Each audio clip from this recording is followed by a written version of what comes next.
Bapak, Ibu, Saudara-saudari sekalian yang terkasih di dalam Tuhan, dari bacaan-bacaan kitab suci hari ini, dan juga dari riwayat singkat dari Santa Maria Magdalena, dalam kata pengantar tadi, kita lalu mengerti dan memahami mengapa gereja meningkatkan atau menaikkan status perayaan hari ini secara liturgis, dari peringatan menjadi sebuah pesta.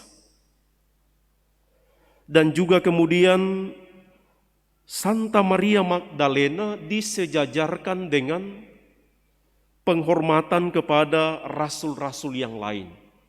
Pesta Santo Andreas, pesta Santo Yakobus, menjadi sejajar dengan penghormatan kepada para rasul. Dari kisah hidupnya kita mendengar dan menangkap bahwa cinta Yesus mengubah Maria.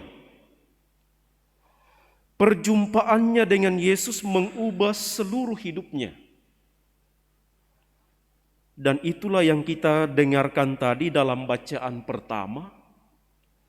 Seseorang yang mengalami dikasihi dan dicintai, ia akan mengubah seluruh hidupnya menurut cinta atau orang yang mencintainya.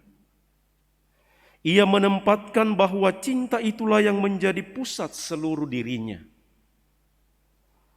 Maka ketika kita membaca riwayat Santa Maria Magdalena yang berjumpa dengan Yesus, merasa dicintai oleh Yesus, merasa dikuasai oleh Yesus, maka seluruh hidupnya berubah menurut pengalamannya dengan Yesus.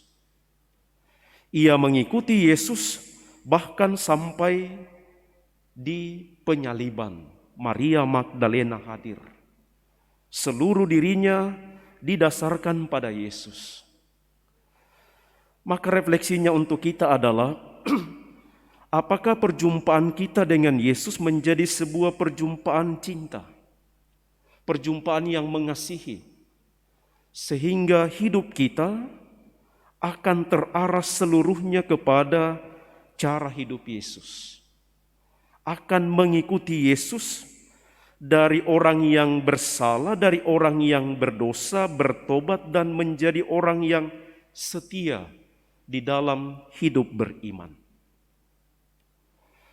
Bagian kedua dari peristiwa Maria Magdalena adalah mengapa disejarkan dengan para rasul.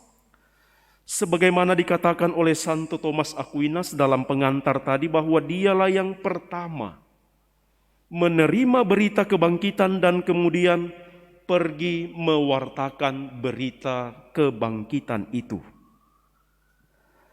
Kabar gembira tidak menjadi miliknya sendiri, tetapi kabar gembira diwartakan kepada orang lain. Bahkan kepada murid-murid yang ada dalam suasana ketakutan, suasana kekalutan, suasana yang diliputi oleh kesuraman hidup karena peristiwa kematian Yesus. Kepada mereka itulah Maria Magdalena pergi membawa kabar gembira, membawa berita pengharapan, membawa kabar sukacita. Aku telah melihat Tuhan. Maka inspirasinya untuk kita adalah ketika kita mengalami perjumpaan yang istimewa dengan Tuhan, kita mengalami berita dan kabar sukacita, apakah kita berani dan mau juga membagi kabar gembira itu kepada sesama, kepada orang lain, kepada mereka yang kehilangan pengharapan, kepada mereka yang berada di dalam kekalutan kehidupan?